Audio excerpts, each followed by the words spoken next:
Volvo has been making the S60 for more than a decade, and this is the 2016 model R design.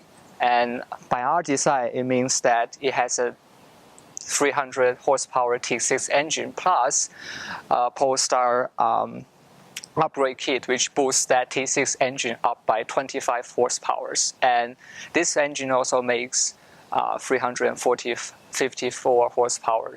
And for this typical model year, the Volvo hasn't changed that much of both for exterior and interior. So it has the traditional Volvo style looking, beside a few features change for the R design model, which is, for example, the silver covered back mirror here and the 19-inch wheel.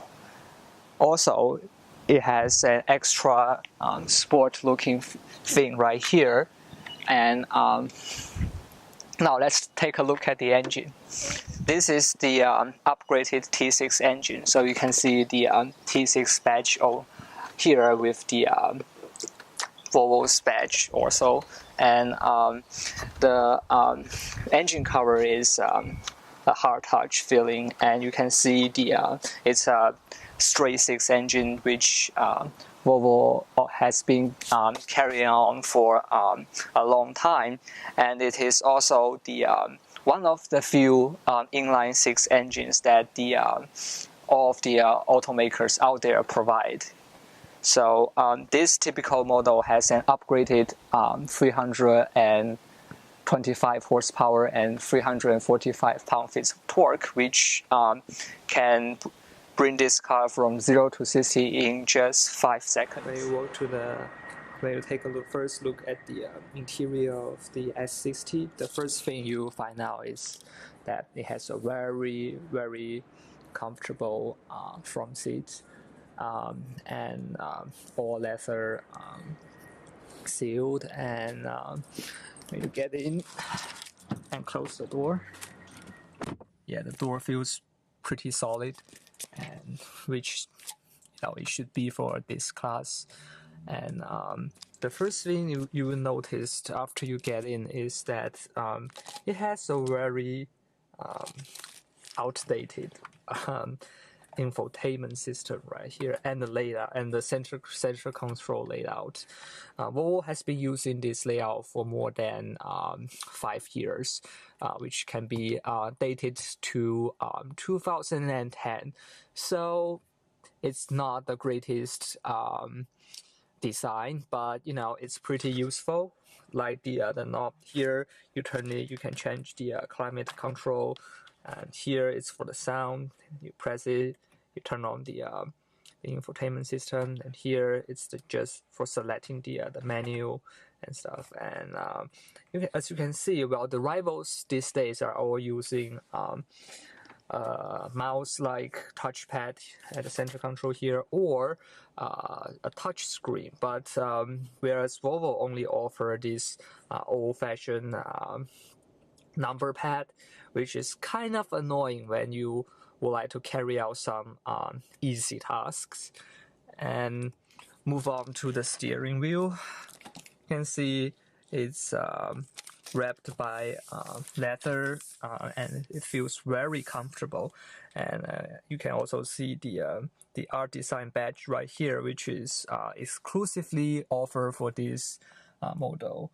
And on the driver's side here, you can see there's also electronic mirror adjustment. Here you can adjust the mirror for the left or right by clicking the R and L button. And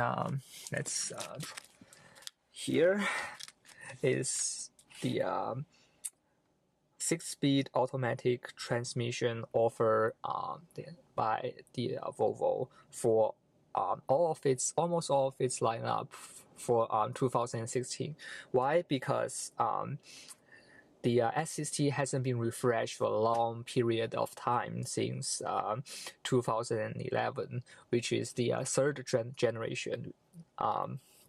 And the 6-speed transmission is definitely very disappointing.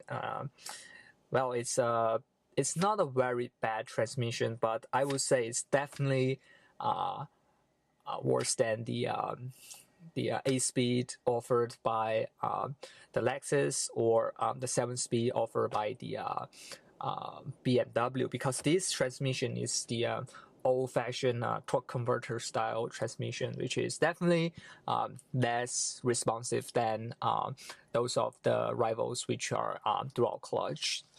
When we move to here, you can see this big chunk of things behind the rear view mirror here, and this is the Volvo's safety system right here, because it will detect any object ahead of the car, and you stop the car if it's too close, or if you are in a dangerous speed.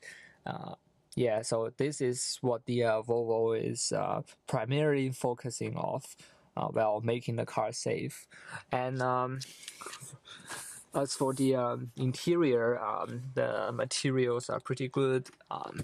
The panel up here is soft touch. So let's take out the S60 for a short ride.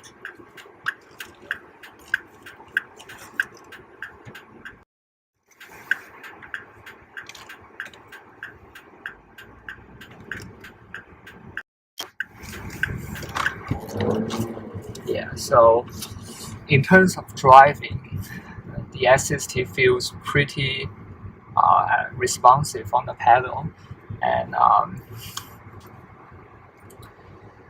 you really feel that 3-liter engine by pressing the gas pedal. Like, you have that instant feel of acceleration.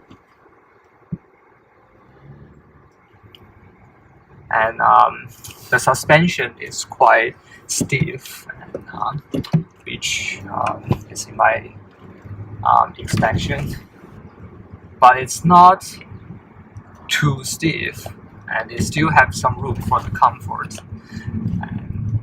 And the brake is very good too. Really can stop the car smoothly.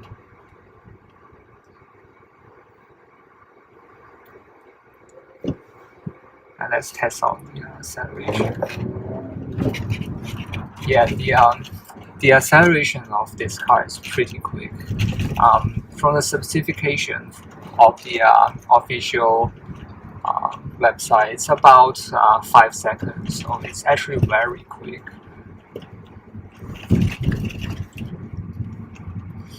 So yeah, you feel the sportiness by just driving around in like normal cruising speed, but you still get this comfort feeling from the what this car should have.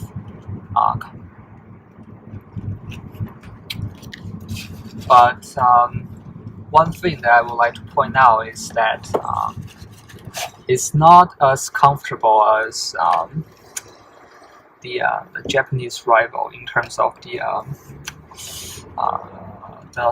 overall chassis feeling, because the Lexus IS350 that I tested before definitely has a better shock absorbability compared to this car. It still feels like you can still feel the every bumps on the road by driving in even the slowest speed, like 10 miles per hour.